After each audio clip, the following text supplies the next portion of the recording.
Hello everyone, welcome to future times coaching. कैसे हैं सभी लोग?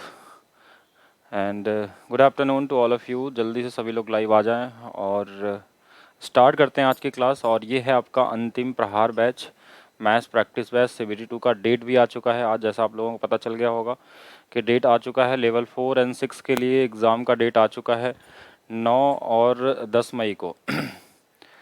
तो कैसे हैं सभी लोग? एक बार जल्दी से कमेंट करके बता दें। इतने सारे लोग लाइव आ चुके हैं पहले से, तो मैं देख पा रहा हूँ। अनिल भारती, रॉय भास्कर, मिथिलेश, नंद कुमार, धर्मेंद्र यादव, हीरा लाल। अच्छा, हीरा लाल नाम है ना? ओके। मुनेश, अवजीत, कई सारे लोग हैं अलग अलग लोग जो अभी मुझे लाइव कमेंट सेक्शन में दिख रहे हैं। तो ये एक बैच है आपका अंतिम प्रहार बैच, जिसके अंदर आप पढ़ रहे हैं, ठीक है। और इसकी आज ये दूसरी क्लास है। कल हमने कुछ बेसिक क्वेश्चन से स्टार्ट किया था जो आपके एग्ज़ाम में आए हुए थे CBT 1 में। अभी आगे वाले सेट में हम लोग ग्रुप डी वाले भी क्वेश्चन लेंगे, सारे चीज़ कवर किए जाएंगे। आवाज़ में क्या दिक्कत आ रही है? एक बार जल्दी सभी लोग कमेंट करके बताएं। क्या वॉइस प्रॉब्लम आ रही है क्या? हाँ, अगर वॉइस प्रॉब्लम आ रही है तो जल्दी से कमेंट करेंगे। हाँ, एग्ज़ाम डेट आ गई है, एग्ज़ाम डेट आ गई है। एकदम पूरी तरीके से लग जाइए। आपके पास जितना दिन बचे हुए हैं उसके लगे पूरी तरीके से। ओके, वॉइस में कोई प्रॉब्लम नहीं है। चलिए तो स्टार्ट करते हैं बिना टाइम वेस्ट करते हुए। और आज हमने लिया है आप लोगों का, ये इसमें क्या आ रहा है, एक बार इसको चेक कर लेते हैं कि ऐसा क्यों हो रहा है। ओके, आई थिंक अब ओके होगा। और ये कुछ 40% का ऑफ भी चल रहा है। कोई बैच लेना हो तो आप ले सकते हैं। और अच्छा, ये कुछ पुराने बैचेस। अच्छा हाँ, इसमें देखिए साइंस का भी आपका अंतिम प्रहार बैच आ चुका है, रीजनिंग का भी आ चुका है, पॉलिटी स्पेशल 8 आ चुका है, मेमोरी बूस्टर बैच आ चुका है, साइंस स्पेशल 16 BOD बैच भी आ चुका है, मैथ्स का आ चुका है आपका अंतिम प्रहार CBT 2 और ग्रुप डी के लिए जिसमें आप पढ़ रहे हैं अभी, ठीक है। और ये है आपका पहला क्वेश्चन। और कल हमने ऐसा क्वेश्चन किया भी था आप लोगों के साथ। अगर आपको याद होगा तो एक बार मुझे सभी लोग बताएंगे कि क्या ऐसा क्वेश्चन किए थे या नहीं किए थे आप लोग। कल ऐसा क्वेश्चन किए थे आप लोग। और इसका तो देख के आंसर बता दीजिए, क्योंकि कल आपने पढ़ा है। अगर अगर उतना पढ़ने के बाद अगर आपको नहीं आएगा तो कोई फ़ायदा नहीं इसमें ऐसे तैयारी करने का। और मेरे बोलने से पहले आंसर देने वाले लोग आ चुके हैं। पीयूष कुमार, अवनीश, राकेश कुमार और सामेंद्र, उपेंद्र। अच्छा, बहुत सारे लोग हैं, ठीक है, अलग अलग हैं। कुलदीप। देखिए ये क्लासेस अभी एप्लीकेशन चल रही है, यूट्यूब पे अभी नहीं चल रही है। अगर मे भी हो सकता है कि आज वाली क्लास भी यूट्यूब पे आपको मिल जाए रात में, अगर लगा मुझे कि आपको यूट्यूब पे देना चाहिए। नहीं तो आपका ये एप्लीकेशन पे दिया जा रहा है, क्योंकि हम चाहते हैं कि उन बच्चों पे ज़्यादा ध्यान दिया जो जो कमेंट यहाँ पे कर रहे हैं लाइव ठीक है, जो ऑलरेडी हैं इस बैच के अंदर में। तो अगर यूट्यूब पे जाएगी भी अगर रात में, तो फिर रिकॉर्ड फॉर्म में ही होती है वो, ठीक है। तो आंसर हमको बहुत सारे लोग दे दें, कम से कम हमको लग रहा है कि 40 से 50 लोग का तो लाइव कमेंट अभी मुझे आंसर में मिल गया है।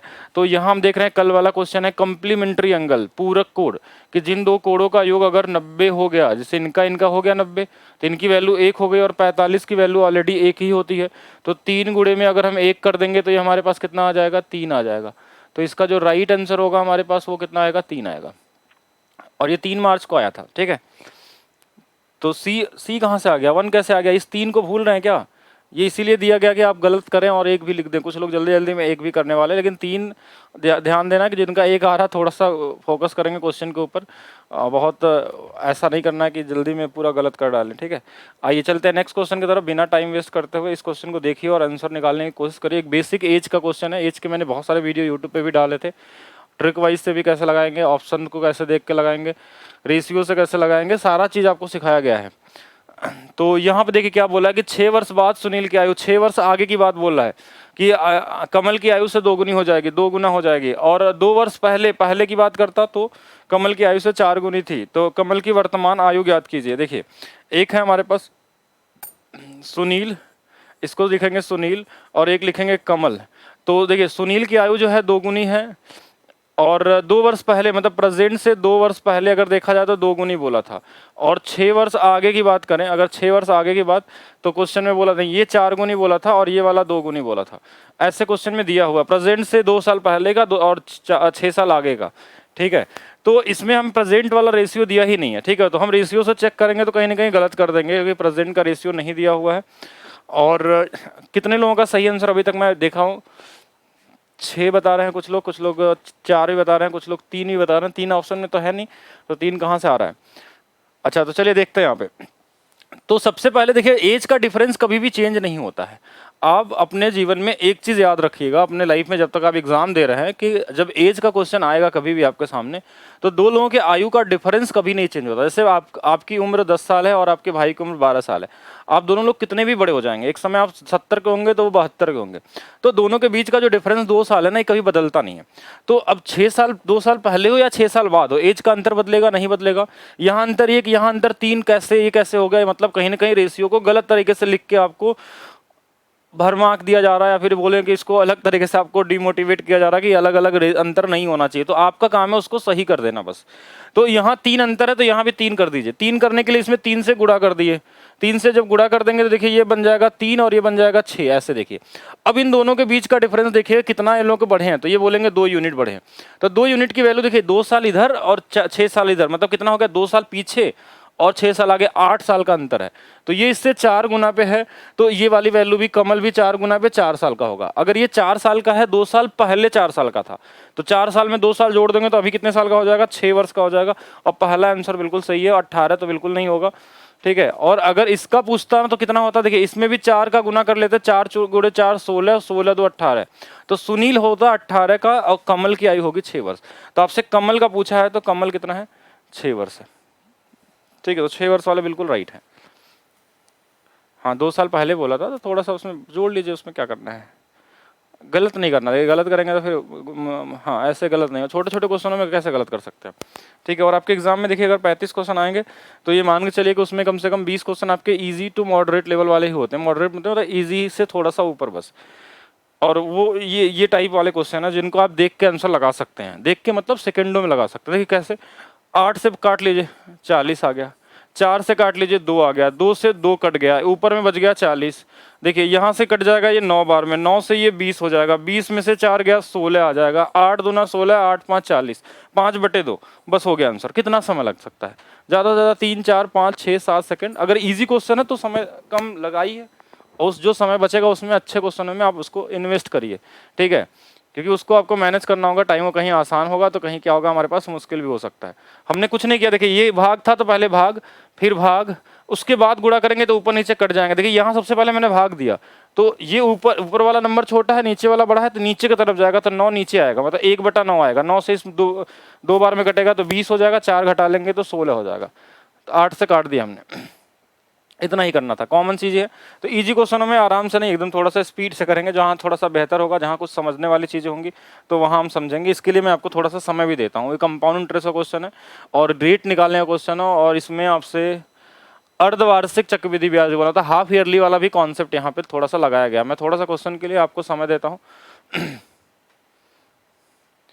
स्पेशल कम रखें, कैसा स्पेशल कम रखें मैं नहीं समझे। पीडीएफ आज देखिए पीडीएफ मिलेगा, उसमें 30 के 30 पीडीएफ आपको एक साथ अपलोड किए जाएंगे, ठीक है, सोल्यूशन के साथ दिए जाएंगे। लेकिन ऐसा नहीं कि उस सोल्यूशन को देख के आप लोग आंसर यहाँ कमेंट करिएगा पढ़ाते समय, देखिए उससे क्या होगा कि आप अपने आप को नुकसान करेंगे, ठीक है। या तो सोल्यूशन और पीडीएफ हम बाद में डलवाएंगे, पहले आपको क्वेश्चन का डलवा देते हैं। तो क्या क्वेश्चन में दिया, कितने प्रतिशत वार्षिक चक्रवृद्धि ब्याज की दर से 57,600 रुपये की राशि एक वर्ष में बढ़ के 72,900 रुपये हो जाती है, ठीक है, एक वर्ष में हो जाती है। लेकिन अब इसमें दिया था ना अर्धवार्षिक, तो इसलिए टाइम में 2 से गुणा हो जाएगा और रेट में भी 2 से भाग हो जाता है। कितने से? 2 से डिवाइड हो जाता है। तो रेट तो दिया नहीं है, जो भी रहा होगा रेट आधा हो गया होगा। तो मतलब जो रेट हम निकालेंगे ना वो आधी वैल्यू आएगी, उसको फिर हमको 2 गुना करना होगा। तो कितना था हमारे पास? 57,600 रुपया, और कितना था? 29,900। 0 से 0 कट जाएगा। 2 साल हो गया तो वर्गमूल निकलता है। 3 साल बोलता तो हम क्या निकालते हैं यहाँ पे? 3 साल बोलता तो क्यूब रूट निकाल देते। तो कितना बढ़ गया ये रेट देखा जाए तो 3/24, मतलब 1/8, 1/8 मतलब 12.5%। लेकिन ये जो आंसर होगा ना, ये आंसर नहीं होगा। ये आंसर कर देंगे तो ये गलत आंसर है, क्योंकि क्वेश्चन में अर्धवार्षिक बोला था, मतलब जो रेट आप निकालेंगे वो आधा रेट होगा, इसका डबल करना होगा। इसमें 2 से गुणा कर देंगे और ये हो जाएगा 25%। तो डी बिल्कुल सही है। मैं देखना चाहता हूँ 12.5% वाले भी बहुत सारे लोग हैं, तो वो बिल्कुल गलत थे। तो देखिए इससे छोटी छोटी गलतियाँ नहीं करनी है आपको। एक आसान क्वेश्चन के लिए इतना ज़्यादा गलती कैसे कर सकते हैं? अब यही चीज़ सीखना। देखिए एग्जाम में क्या होता है ना कि बहुत सारी चीज़ें आपको आती रहती है, उसके बाद भी आप बाद में बोलते हैं कि ये तो गलत हो गया मेरा, मतलब मार्क्स क्यों नहीं मिले। तो यही एक छोटा सा प्रॉब्लम है कि आप क्वेश्चन को ध्यान से पढ़िए। ये लास्ट वाला मिस्टेक मत करिए, जहां मतलब आप सब कुछ लगा लिए उसके बाद एक छोटा सा मिस्टेक कैसे कर सकते हैं। और उसके लिए आप सीखिए कि अगर हाफ ईयरली होता है तो हम हाफ ईयरली मतलब हम एक साल को 2 में बांट दे रहे हैं, 6-6 महीने ब्याज लगा रहे हैं, तो रेट को भी हम आधा करते हैं। तो ये जो रेट आया ना, ये आधा करके ही आया होगा। तो अब इसका डबल कर देंगे तो एक्चुअल रेट हमारे पास कितना था, 25%। सोल्यूशन कितना आ जाएगा, 25% होगा इसका। 25% वाले बिल्कुल राइट थे, जिन्होंने 25 बताया वो बिल्कुल सही है। और जो लोग 6.25 वाले भी कुछ प्राणी लोग हैं जो अभी यहाँ पे जा रहे हैं, इसका भी आधा कर देना। तो ये तो खुद ही आधा आया है, यानी रेट को हम आधा करके ही निकालते हैं। यहाँ जो भी आ रहा होगा ना, उसको आधा करके ही इसको सॉल्व किया गया होगा, तो उसके हिसाब से आंसर आया था। तो 12.5% मतलब डबल कर देंगे, 25% रहा होगा। ठीक है, चलिए आगे चलते हैं। नेक्स्ट क्वेश्चन देखिएगा। नेक्स्ट क्वेश्चन बहुत ही कॉमन सा क्वेश्चन है, कुछ करना नहीं। देखिए इसको तो सीधा लगा सकते हैं। 9 × 5 = 45, 9 × 5 = 14, 14 और 32, 14 32 46। ठीक है, ये तो पहले इसका गुणा कर लीजिए, ये 32 हो जाएगा और ये वाला 5 हो जाएगा और 9 जोड़ लेंगे, 46 हो जाएगा। ठीक है, ये तो खुद से हो जाएगा। ये इसको ये तो आ गया बस, इसमें बस देखते रहिए। इजी इजी वाले भी कभी कभी ध्यान में आपके होना चाहिए। अब इसके लिए मैं थोड़ा सा समय देता हूँ इस क्वेश्चन के लिए, और रेडी रहे इसको लोग, आराम से करें और आराम से। चलिए ठीक है, आराम से पढ़िए। If the length of rectangle is double, किसी चीज को डबल कर रहे हैं, क्या कर रहे हैं, डबल। डबल का मतलब क्या होता है, 100% बढ़ाना। इसका मतलब समझिएगा, किसी भी चीज़ को डबल करने का मतलब 100। मतलब अगर 100 है, 100 से अगर आप 200 कर देते हैं तो इसका मतलब 2 गुना हो गया। तो कभी भी अगर आपसे बोला जाए ना किसी चीज़ को हमने 2 गुना कर दिया, इसका मतलब कितना इंक्रीज कर रहे हैं, 100%। फिर बोला कि what should be change in its breath so that it's area remain same, मतलब उसका हम चौड़ाई में कितना कमी करें कि उसके एरिया में कोई प्रभाव ना पड़े। मतलब एक बढ़ रहा है दूसरा घटेगा। और ये वाला हमने पढ़ा था ना कि कोई चीज़ अगर n/d से इंक्रीज होती है, अगर नहीं पढ़ा तो देखिए यहाँ पे n/n+d से घट जाती है, तो 100% का मतलब होता है हमारे पास 1/1। तो 1/1 से अगर बढ़ा है तो कितने से घटेगा, 1/2 से। 1/2 मतलब आधा कर देंगे, चौड़ाई को आधा कर देंगे। तो विड्थ शुड बी हाफ। ए बिल्कुल सही आंसर है जिनका ए है। डी कैसे आ गया, 1/4 नहीं होगा, 1/4 नहीं होगा। ऐसे कैसे कर देंगे, ऐसे समझिएगा। अगर आपको ये लैंग्वेज नहीं समझ में आ रहा तो और दूसरा तरीका समझिए। मान लीजिए हमारे पास 2 लंबाई था और 2 ही चौड़ाई था, तो एरिया 4 रहा होगा। अब बोला इसको 2 गुना कर दिया गया, मतलब इसको 4 कर दिया गया, तो यहाँ भी हमारे पास 4 ही आना चाहिए। तो इसको हम क्या करेंगे, तो इसको हम क्या करेंगे, आधा कर देंगे। अगर इसको आधा कर देंगे ना तो ये 1 हो जाएगा। अब इनका गुणा करने पे 4 ही आएगा, ये सेम होना चाहिए। तो हमको क्या करना होगा, आधा, कोई भी वैल्यू ले लेंगे तो हाफ करने से काम हो जाएगा हमारा। ऐसे भी चेक कर सकते हैं, लेकिन हमको ये कॉन्सेप्ट भी बताना चाहिए, क्योंकि ऐसा तो है नहीं कि हर बार 100% होगा और इस तरीके से जुगाड़ लग जाएगा। ठीक है, ये तो मान लीजिए 100% था, 2 गुना था तो काम चल गया। लेकिन आप समझिएगा हाँ, आप समझना ये है कि अगर यहाँ पे अगर हम बोले ना, क्वेश्चन के लेवल को हम बढ़ा दे रहे हैं थोड़ा सा, यहीं पे देखिएगा आपके सामने, हम 2 गुना नहीं करेंगे। लंबाई को हमने क्या बोल दिया, 13.33% बढ़ा दी गई। अब लीजिए बढ़ा देते हैं, तो चौड़ाई में क्या परिवर्तन होगा। If the length of rectangle increase by 13.33%, find the percentage change in breadth if area remain same. ठीक है, और तो यहाँ पे क्या होगा, बस थोड़ा सा चेंज, 2 गुना नहीं कर रहे हैं इस बार, 13.33% का हम चेंज कर दिए। तो आंसर क्या होगा बताइए, जिनको जिनको लेवल थोड़ा सा इंक्रीज करना था तो जल्दी से आंसर बताएं क्या आने वाला है। पीडीएफ मिल जाएगा सभी को आपके नोट सेक्शन में। देखिए अभी क्लासेस क्या थे कि फ्री क्लास थी अभी, तो फ्री क्लास में पीडीएफ ऐड इसलिए हमने नहीं किया एप्लीकेशन में, क्योंकि कोई भी डाउनलोड कर सकता था। तो अभी जैसे कल से जो क्लासेस होंगी वो आपकी लॉक हो जाएंगी, तो वहाँ पीडीएफ आपको मिल जाएगा। ठीक है, तो अभी आंसर आ गया कि 6.66 होगा। अरे ये तो दिया ही था इतना, पहले तो ये समझेगा। इसको n/d वाले से करिए ना, सबसे बढ़िया। n/d से इंक्रीज होगा तो घटेगा कितने से, n/n+d से, कोई भी चीज होगा। तो ये होता है हमारे पास 2/15 फ्रैक्शन में, कितना होता है 2/15। और 2/15 से अगर कोई चीज इंक्रीज हुआ तो कितने से घटेगा, 2 तो रहेगा, नीचे हो जाएगा 17 हो जाएगा। और 1/17 की वैल्यू होती है 17। ये 17 × 5 = 85, 15/17 और गुणे में 2, तो ये हो जाएगा 5 दूना 10 और 15 दूना 30/17। तो 17 एकम 17, 11 सही 13/17%। किसी का सही नहीं आया होगा, थोड़ा सा ध्यान लगाइए, दिमाग लगाइए। देखिए लेवल इंक्रीज करने का मतलब यही हो गया ना कि कहीं ना कहीं कंफ्यूज होंगे। कुछ लोग को ये लग रहा है कि अगर इतना ही से बढ़ा है तो इतना ही घटाना पड़ेगा, तो ऐसा कुछ नहीं होता। जैसे उसमें 2 गुना किया था, तो हमने 2 गुना किया था तो 2 गुना आधा थोड़ी ना किया था, आधा। हाँ, तो इस अंतर को समझिए। यहाँ पे आएगा 11 सही 13/17%, जिनका आया होगा वो कर सकते हैं। हाँ, 2/17 भी बोल सकते हैं, लेकिन इसमें 100 से गुणा करना पड़ेगा।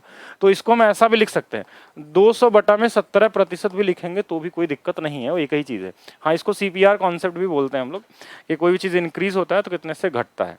ठीक है, मतलब कांस्टेंट प्रोडक्ट रेशियो इसको बोला जाता है, कि एक चीज़ बढ़ रहा है तो दूसरा घट जाएगा, क्योंकि इसका गुणनफल जो है ना वो फिक्स है, एरिया में चेंज नहीं होने वाला, इसलिए एक बढ़ रहा है तो एक घट जाएगा। जैसे मान लीजिए रेशियो मेथड से भी किया जा सकता है ना, बिल्कुल किया जा सकता है ऐसे कि पहले 15 से कितना हो गया, 17 हो गया, तो कितना घटाना है इसको वापस लाने के लिए, तो 2/17 की कमी हो गई, तो यही कर देंगे 200/17%। ठीक है, इसको आप भाग दे देंगे तो ऐसा भी आ जाएगा। बस इतना ही है, और कुछ नहीं है। आइए नेक्स्ट देखिए।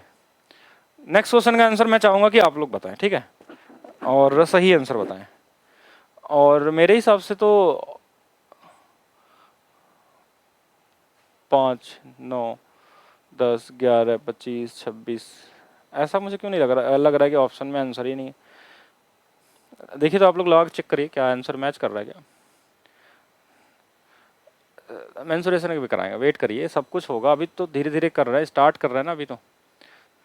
अभी धीरे धीरे, पहले तो आप लोग समझिए, तो मेंसुरेशन के भी क्वेश्चन देंगे जो सबसे मुश्किल आए होंगे, ठीक है। और हम लोग अब टेढ़े मेढ़े सवाल के सीधे आंसर निकालना सीखेंगे, ठीक है। अभी तो क्वेश्चन के लेवल क्रिएट करेंगे हम, ठीक है। आज रात में मैं बैठूंगा आप लोगों के लिए, मैं बनाऊंगा PDF के कलेक्शन पूरा, कि कौन सा सबसे बेहतर क्वेश्चन मेंसुरेशन के हैं, ज्योमेट्री के हैं, इसके क्वेश्चन कल करेंगे, ठीक है। तो उसके लिए तैयार हो। 13 होगा, 13 देख लेते हैं। तो यहाँ देख लेते हैं, ये आ गया 9 माइनस में, देखिए ये आ जाएगा 5 दूना 10, 11/5, और ये आ जाएगा 25, 26/5। अगर LCM 5 ले लेते हैं तो ये आ जाएगा 45 माइनस में 11 प्लस 26। पहले इन दोनों को जोड़ लेंगे तो ये वाला आ जाएगा हमारे पास कितना, 71, 71 में से 11 गया, 60/5, और ये 12 आ गया। तो एक ऑप्शन और बना लीजिए, क्या कर सकते हैं, कभी कभी ऐसा हो सकता है कि मिसप्रिंट हो गया हो टाइप करने में, तो यहाँ पे हमारे पास आंसर कितना हो जाएगा, 12 हो जाएगा, ठीक है। 12 वाले सही है। अगर किसी का कुछ और आ रहा है ऑप्शन, अगर इसमें से कोई ढूंढ के ला दे रहा है तो फिर उसकी गलती है, ठीक है। कि कभी कभी ऑप्शन मिसप्रिंट होते हैं तो आप लगाते चले जाएंगे। हाँ, कुछ भी कर लीजिए, जैसे भी कर लीजिए, आंसर उतना ही मिलेगा, ठीक है। चलिए नेक्स्ट क्वेश्चन देखिएगा। यदि x+1 और x+2 इस गुणनखंड है, इसके गुणनखंड है, तो AB का मान ज्ञात कीजिए। देखिए एक बहुत छोटा सा चीज समझना आपको, गुणनखंड का मतलब क्या होता है, फैक्टर का मतलब क्या होता है। फैक्टर का मतलब है कि जैसे मान लीजिए 4 है तो 4 का फैक्टर क्या होगा, 2 हो सकता है, 1 हो सकता है, 4 हो सकता है। तो इसका मतलब उससे वो डिवाइड हो जाता है, और डिवाइड हो जाने का मतलब वो कट जाता है उससे, और कट जाने का मतलब रिमाइंडर 0 आ जाता है।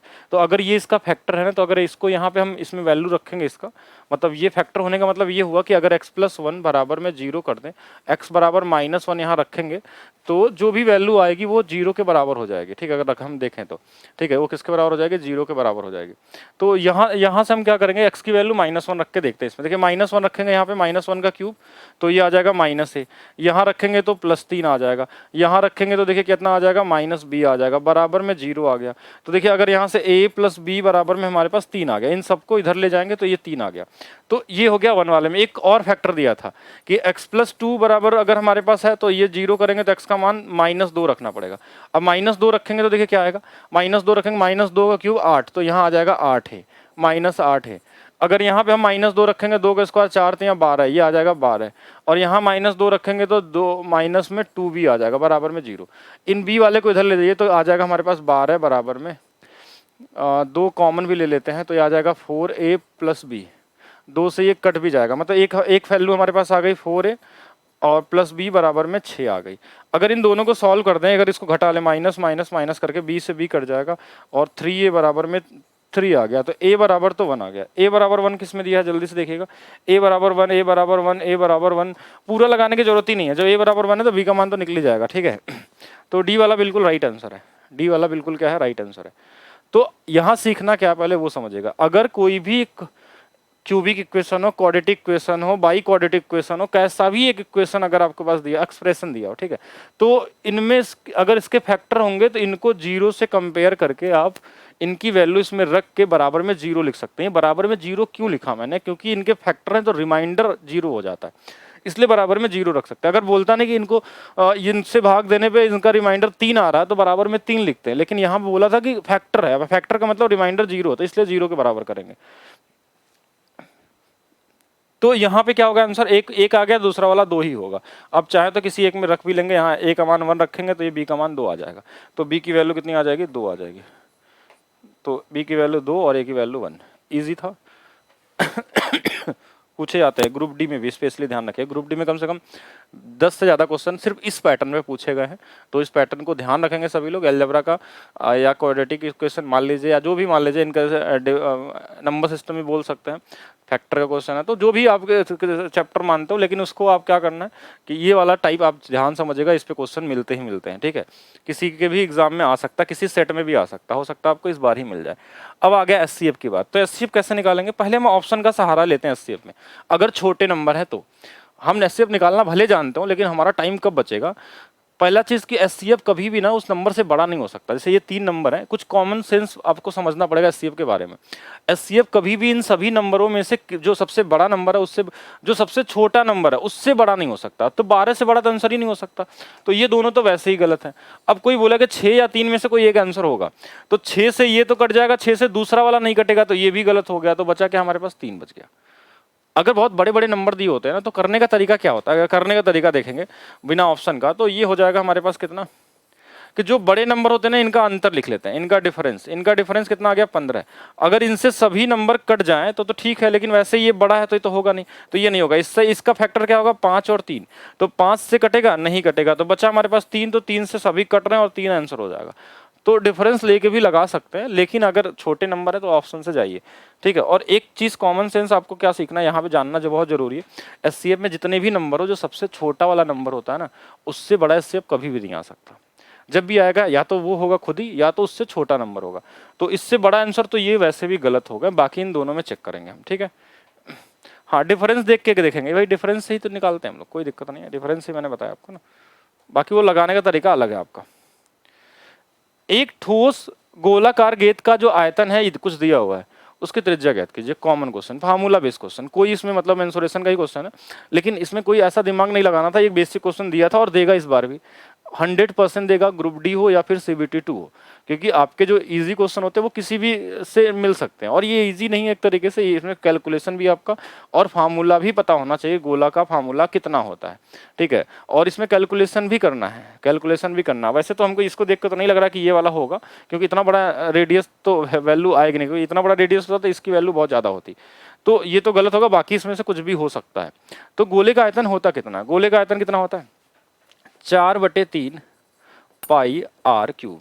इसकी वैल्यू दिया है 38808। तो इसको हम ऐसे लिख लेंगे, 4/3 22/7 इंटू में आर क्यूब बराबर में 3808, ठीक है। तो नीचे वाले नंबर तो कटेगा नहीं, से जब भी कटेगा ऊपर वाले से 4 से पहले काटेंगे, 4 9 36, 4 7 28 और 4 दूना 8, 11 दूना 22 और 11 8 88, 88 ये 2 हो गया, 2 से काट लेंगे 441 आ गया। तो आर क्यूब की जो वैल्यू आ गई ना, देखिए इसको हम लिख सकते हैं 21 गुणे 21, और ये वाला 21 एक और इधर आ गया, तो ये भी 21 आ गया। तो आर बराबर कितना आ जाएगा, जो चीज़ 3 बार है उसको 1 बार लिख लेंगे, और एक ही आंसर हमारे पास है 21। तो 21 वाले सही है, 21 वाले बिल्कुल यहाँ पे सही है।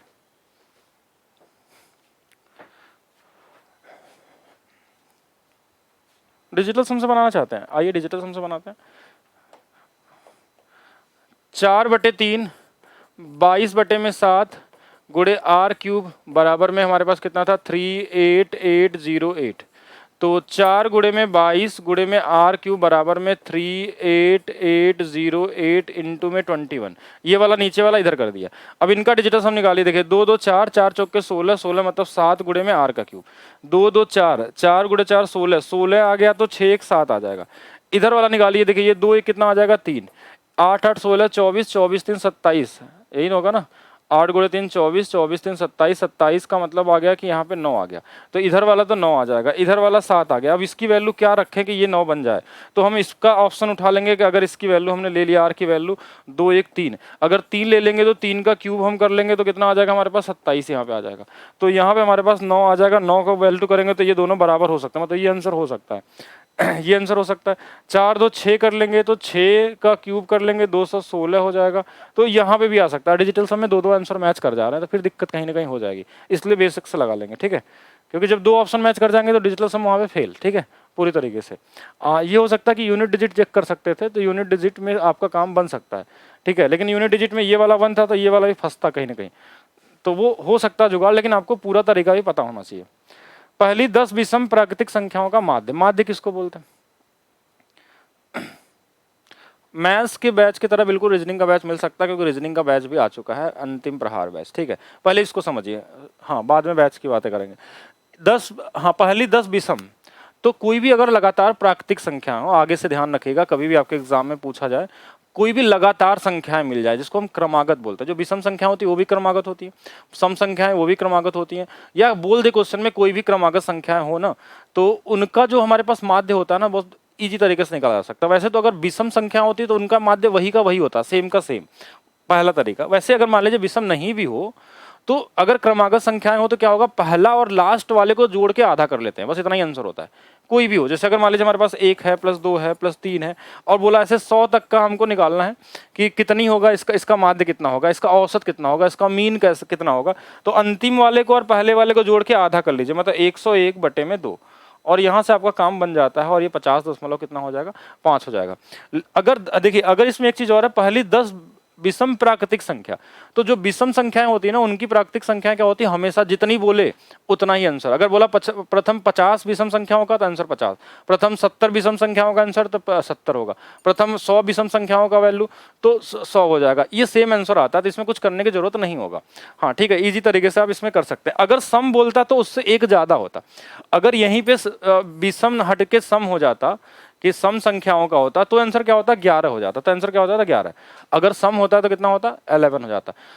अगर यहाँ पे इवन नंबर होता देन आंसर विल बी 11 हो जाता, एक उससे ज्यादा हो जाता। अभी सम वाले में सेम और इवन वाले में एक उससे ज्यादा, ठीक है। तो आपको क्या ध्यान रखना कि ऑड नंबर अगर बोला जाए, फर्स्ट ऑड नंबर जितने भी होंगे तो आंसर होगा n, और अगर इवन वाले पूछे जाएंगे तो n+1 आंसर होता है, ठीक है। ये बेसिक है, इसको ध्यान में रखिएगा, बाकी नहीं पता रहेगा तो आप लिख के उसको वैसे भी कर सकते हैं। चलिए इसको देखिए और देख के लगाइए। और मैं सोच रहा हूँ कल से आपको थोड़ा सा और अच्छे क्वेश्चन डालें हम, थोड़ा सा मुश्किल वाले, बड़े बड़े, जो मतलब दिखने में बहुत बड़े बड़े लगते हैं लेकिन उनके सोल्यूशन बहुत छोटे होते हैं। जैसे क्या होता है ना कि बहुत बड़े बड़े क्वेश्चन देख के आप डर जाते हैं, जो आपसे बनता नहीं, क्योंकि आपको कॉन्सेप्ट का आइडिया नहीं रहता कि उसको ईजी तरीके से लगाया जा सकता है। तो वो चीज़ हम सीखेंगे, ठीक है। आपको जो बड़े क्वेश्चन या फिर आपको लगता होगा जो मुश्किल क्वेश्चन होते हैं उनको कैसे लगाएं, देखिए कैलकुलेशन हो सकता है क्वेश्चन में, कैलकुलेशन को मैं वो करता हूँ, लेकिन ये नहीं हम बोल सकते कि कोई क्वेश्चन मुश्किल होता है, ठीक है। तो इसको लगाइए सभी लोग। एक पति और पत्नी की वेतन का औसत, औसत का मतलब समझते हैं, औसत मतलब जो अभी पीछे पढ़ रहे थे हम लोग, माध्य मतलब दोनों संख्याओं के योग का आधा है, ठीक है, दो ही लोग हैं तो, और उनके वेतन का अनुपात दिया हुआ। तो देखिए अगर एक का वेतन 15x है, एक का 11x है, तो दोनों को जोड़ लेंगे तो 26, तो 26x/2, तो औसत कितना आ गया 13x आ गया, ये होना चाहिए था। तो 13x की जो वैल्यू है वो हमारे पास 65,000 दिया है, तो x की वैल्यू आ जाएगी 5,000। तो अगर x की वैल्यू 5,000 है तो पत्नी कौन थी इसमें, ये वाली, तो ये भी 5 गुना कर लेंगे 5,000 का, तो 11 पचे 55,000, और इसका कर लेंगे तो 15 पचे 75,000। पूछा किसका था, हो जाएगा। कहाँ से ला दिए 27,000, 27,000 वाले कहाँ से आ गए, 27,500 कैसे लगा रहे हैं।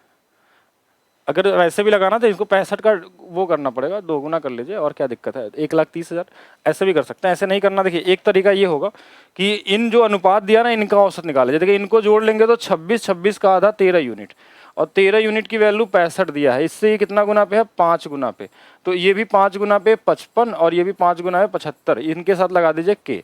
एक तो ये तरीका हो गया, ठीक है। ओके, इंग्लिश क्वेश्चन थोड़ा रॉन्ग है,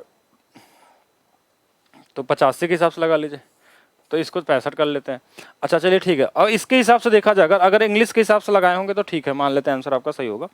अब अगर इसको चाहें तो ऐसे भी कर सकते थे, इनका डबल कर दीजिए, तो 15 + 11 = 26, 26 की वैल्यू दिया है हमारे पास 1,30,000 रुपया। ये कितना गुना पे, बस उतना करना है, ये भी 5,000 गुना पे, ठीक है। हो गया आंसर, यहाँ से भी हो सकता है।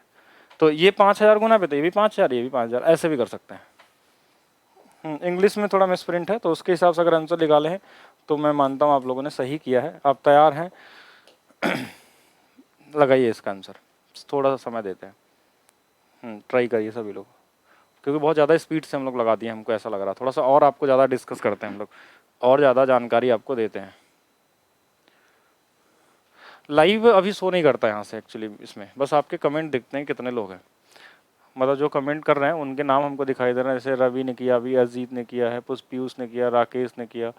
तो आप लोग कमेंट करें, आपको पता होगा मैं नाम ले रहा हूँ ना, निक्कू ने किया, कुलदीप, समरेंद्र, गौतम, बासवान, विकास गुप्ता, मिथुन, कुलदीप मौर्य, तो कई सारे लोग जो नाम है, वो नाम हम विजिबल यहाँ से देख सकते हैं। दीपक, दिलीप, अच्छा अब लगे आप लोग और स्पीड में कमेंट करने। मनोज, विशाल, गुड्डू, अजय प्रताप, प्रदीप राठौर, चलिए बहुत सारे लोगों का नाम मैंने ले लिया, विशाल कुमार। तो अभी फिलहाल में हम लोग इस क्वेश्चन का आंसर की भी बात करते हैं, थोड़ा चर्चा करते हैं क्या होगा आंसर, कि ये बहुभुज क्या होता है, और स्पेशली समबहुभुज, क्योंकि आपके सिलेबस में हिस्सा में जो आता है ना वो समबहुभुज आता है। इसको हम बोलते हैं रेगुलर पॉलीगन। एक बार इंग्लिश भी मैं पढ़ लूंगा क्योंकि आंसर क्वेश्चन मिसप्रिंट नहीं होना चाहिए। Etch interior angle of the regular polygon is 140 degree. Find the number of side of polygon. बहुत ही इंपॉर्टेंट टॉपिक, बहुत मतलब मोस्ट इंपॉर्टेंट। पॉलीगन नाम ही एक ऐसा है जो ग्रुप डी हो या CBD2 हो, कोई ऐसा एग्जाम रेलवे का नहीं है जहाँ पे आपको इससे क्वेश्चन ना दिया जाए, ठीक है। मतलब बनना ही बनना है क्वेश्चन, मतलब ये श्योर है 100%। अब क्या क्या क्वेश्चन बन सकता है उस पर चर्चा कर लेते हैं कि मैक्सिमम क्या पूछा ही जाएगा इसमें। बहुत छोटा सा टॉपिक है और बहुत ज़्यादा क्वेश्चन इससे पूछे आते हैं। ज्योमेट्री का हिस्सा में आता है ये, तो ज्योमेट्री में है, तो ज्योमेट्री आपके लिए है सिलेबस में। बाकी अगर SSC, CHSL, CGL इन सब के हिसाब से देखा जाए ना, तो वहाँ पे भी पॉलीगन का बहुत बड़ा रोल है। वहाँ पॉलीगन का थोड़ा सा एक लेवल ऊपर आता है मेंसुरेशन में। अगर फिगर उगर बना के हेक्सागन हो गया, उसमें काट वोट दिया, तो मेंसुरेशन प्लस ज्योमेट्री दोनों में आते हैं पॉलीगन, ठीक है। रेगुलर पॉलीगन आपका भी आ रहा है मैसेज, बिल्कुल। अरुण कुमार पांडे, शंभू कुमार, और 9 बता रहे हैं। देखिए 8th के बच्चे बैच को लेकर करें क्या, ये बैच चल रहा है उनके लिए जो रेलवे की तैयारी कर रहे हैं, और CBD2 ग्रुप डी उनके लिए है जो अभी कॉम्पिटिटिव एग्जाम है। देखिए इसमें 8th के स्टूडेंट के लिए कोई फ़ायदा तो हमको नहीं लगता कि होगा इसमें, ठीक है। तो चलिए यहाँ पे अगर हम देखें तो उनके लिए अलग से बैच आने वाला, तो उसको लेंगे आप लोग। तो यहाँ पे देखा जाए, अगर हम देखें तो एक समबहुभुज का प्रत्येक आंतरिक कोण 140 डिग्री है। बहुभुज की भुजाओं की संख्या ज्ञात कीजिए। हाँ, सभी के नाम आ रहे हैं, ठीक है। तो बहुभुज की भुजाओं की संख्या ज्ञात कीजिए। तो हमारे पास पॉलीगन में है क्या? पॉलीगन में हमारे पास देखिए, पहले तो इस क्वेश्चन को लगा लेते हैं कि जो इंटीरियर एंगल होता है ना, इंटीरियर एंगल प्लस एक्सटीरियर, इनका सम कभी भी 180 से ज़्यादा नहीं हो सकता। तो इंटीरियर दिया था 140, तो ये वाला होगा 40, तभी ये दोनों जोड़ के ही आया होगा। और जो नंबर ऑफ साइड्स होता है ना, नंबर ऑफ साइड्स किसी भी पॉलीगन का, वो 360 में जब हम एक्सटीरियर एंगल से भाग देते हैं तो निकलता है। तो 360 में हम एक्सटीरियर मतलब 40 से भाग देंगे, तो ये हमारे पास कितना आ जाएगा? 9 आ जाएगा। कितना आ जाएगा? 9 आ जाएगा। एक तरीका ये भी हो गया। दूसरा चीज़ कि अगर इन दोनों का अनुपात बनाना चाहें तो अनुपात से भी निकाल सकते हैं। 2 दूना 4, 2 सते 14। अगर ये 2 बन गया ना, तो बस इनको जोड़ लीजिए, यही आंसर हो जाएगा। एक तो ये भी तरीका होता है। और क्या क्या चीज़ें होती हैं, थोड़ा सा इसके बारे में हम लोग देखते हैं, ठीक है। किसके बारे में? Regular polygon. ये इंपॉर्टेंट है, इसलिए इस पर थोड़ा सा हम रुके यहाँ पे। रेगुलर पॉलीगन, इसको हम बोलते हैं सम बहुभुज, ठीक है। सम बहुभुज में क्या आता है, जैसे इसमें हम देखें अगर, तो ट्रायंगल भी हमारा है, क्वाड्रिलेटरल भी है, पेंटागन भी है, हेक्सागन भी है। मतलब बढ़ते जाइए, जितना बढ़ते जाएंगे, और ये कहाँ तक अंत होता है? सर्कल पे जाकर। सर्कल में कितनी भुजाएं होती हैं? अनंत भुजाएं होती हैं। और शुरू कहाँ से होता है? ट्रायंगल से। कोई भी घिरी हुई आकृति पॉलीगन के अंदर में आती है, ठीक है। जो सबसे छोटा पॉलीगन होता है वो ट्रायंगल है, सबसे बड़ा जो है सर्कल है। बाकी इसके अंदर में काउंट करते जाइए, अंत नहीं होने वाला है, ठीक है। ऐसे हो गया पहला चीज़। फिर एक फार्मूला बनाने सिखाते हैं आपको, बहुत छोटा सा चीज़ है, बस 1 मिनट आपको समझना होगा। अगर समझ गए तो आप लाइफ टाइम कभी नहीं भूलने वाले हैं। तो सबको पता है कि एक ट्रायंगल के कोणों का जो योग होता है, तीनों कोणों का ट्रायंगल में, वो हमारे पास कितना होता है 180 होता है, ये सबको पता है। इसमें कितना एंगल होता है, इंटीरियर एंगल का सम, तो ये 180 डिग्री होता है। और कैसे होता है ये कभी चर्चा होगी, या तो आप देखिएगा ज्योमेट्री क्लासेस तो वहाँ दिख जाएगी। तो कितना होता है 180 होता है। अब हमारे पास क्वाड्रिलेटरल जैसे मिला ना, तो अगर मैं इसमें एक लाइन खींच दूं ना, तो इसमें एक नहीं दो ट्रायंगल है। कितने ट्रायंगल है, दो ट्रायंगल, तो इसमें 180 से 2 गुना हो जाएगा। अगर मैं पेंटागन की बात करूं, पेंटागन की, तो एक लाइन यहां खींच दिया, एक लाइन यहां खींच दिया, तो एक ट्रायंगल, दो ट्रायंगल, तीन ट्रायंगल, ऐसे देखें। अगर जो जो एंगल के हिसाब से, नंबर ऑफ ट्रायंगल नहीं काउंट करना है, बस ये कितने ट्रायंगल है, तो यहाँ 3 ट्रायंगल, तो 3 गुणे 180 हो गया। अगर मैं इस हेक्सागन की बात करूं, अगर हेक्सागन का देखिए फार्मूला आपको कभी नहीं भूलेगा, बस एक बार देखिएगा। एक लाइन यहां मिला दिए, एक लाइन यहां मिला दी, एक लाइन ऐसे, तो एक ट्रायंगल, दो ट्रायंगल, तीन ट्रायंगल, 4 ट्रायंगल, तो 4 गुणे में 180 हो गया। तो आपने एक चीज महसूस किया क्या, कि जब 3 भुजाएं थी तो हमने 1 से गुणा किया था। कितने से, 1 से, 3 भुजाएं। जब 4 थी तो 2 से गुणा किया, 5 थी तो 3 से गुणा किया, 5 थी तो 3 से, मतलब कितना कम किया, 2। 6 थी तो कितने से किया, 4 से, ऐसे 7 रहती तो कितने से करते हैं, उससे 2 कम करके।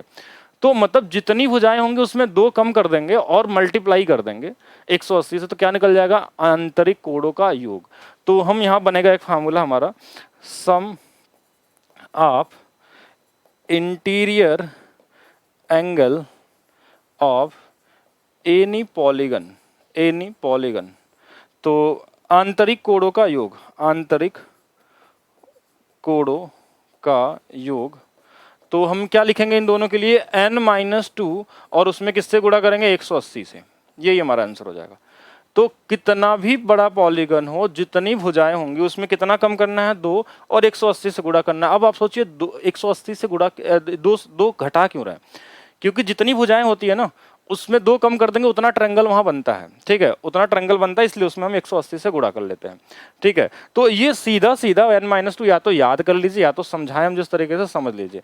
तो क्या क्या पॉइंट है वो बात कर लीजिए। सबसे पहला आता है आपका सभी कोणों का योग, सभी आंतरिक कोणों का योग। यहां से क्वेश्चन पूछा जाता है सीधा सीधा नंबर ऑफ साइड देके, या कोण दिया रहता है, तो ये आ गया 180। दूसरा पॉइंट, सभी बाह्य कोणों का योग, तो ये आता है 360, ये फिक्स है, 360 से ज्यादा नहीं हो सकता कभी भी, ठीक है, 360 से ज्यादा नहीं हो सकता, ये हो गया। तीसरा point, interior plus exterior angle का सम 180 होता है। कितना होता है, 180 डिग्री होता है। चौथा पॉइंट, विकर्ण की संख्या, ये सब चीजें पॉलीगन में विकर्ण की संख्या, तो ये कितना होता है, n-3/2 होता है। और जहां n क्या है, भुजाओं की संख्या, n मतलब भुजाओं की संख्या। और ये 4 पॉइंट अगर आपको याद है तो आप कोई भी क्वेश्चन बना सकते हैं, कोई भी क्वेश्चन, इसके अलावा और कुछ नहीं करना है, ठीक है। विकर्ण के लिए बिल्कुल सही है। तो अगर ये 4 पॉइंट अगर आपके माइंड में सेट है तो इनके अलावा कोई होना होता। लेकिन एक पॉइंट और लिख लीजिए, जैसे नंबर ऑफ साइड अगर पूछ ले, नंबर ऑफ साइड, भुजाओं की संख्या, भुजाओं की संख्या जो इसमें पूछा गया था, ये भी लिख लीजिए, ये भी, इसको भी मान लीजिए 5वां पॉइंट है। तो ये 360 में बाह्य कोण, बाह्य मतलब एक्सटीरियर एंगल से, हाँ एक्सटीरियर एंगल से डिवाइड करना है, ये भी काम आता है आपको, ठीक है। तो भुजाओं की संख्या के लिए हमको क्या करना होता है, 360 में एक्सटीरियर एंगल से। इतना आप ध्यान रखिएगा, अगर आपको कुछ नहीं आता तो इससे आप सारे क्वेश्चन बना लेंगे, कोई भी क्वेश्चन पूछ ले, ठीक है। इसको भी लिख सकते हैं, गुड्डू बिल्कुल सही है। तो ये हो गया हमारे पास। तो यहाँ पे हमारे पास पहले देखिए, यहाँ पे क्या था ना कि 360 में हमको भाग तो देना था किससे, एक्सटीरियर एंगल से। अब एक्सटीरियर एंगल हमारे पास है ही नहीं। अब क्वेश्चन में देखिएगा कैसे इनडायरेक्टली क्वेश्चन को घुमा के पूछा गया, एक्सटीरियर एंगल है नहीं, हमको दिया था आंतरिक कोण, और हमको एक चीज पता कि आंतरिक और बाह्य कोणों का योग 180 होता है। तो देखिए 140 से हो गया, तो बाहर वाला कितना होगा, 40 होगा, इसलिए इसमें 40 से भाग देंगे, 4×9 = 36, 9 आ जाएगा भुजा।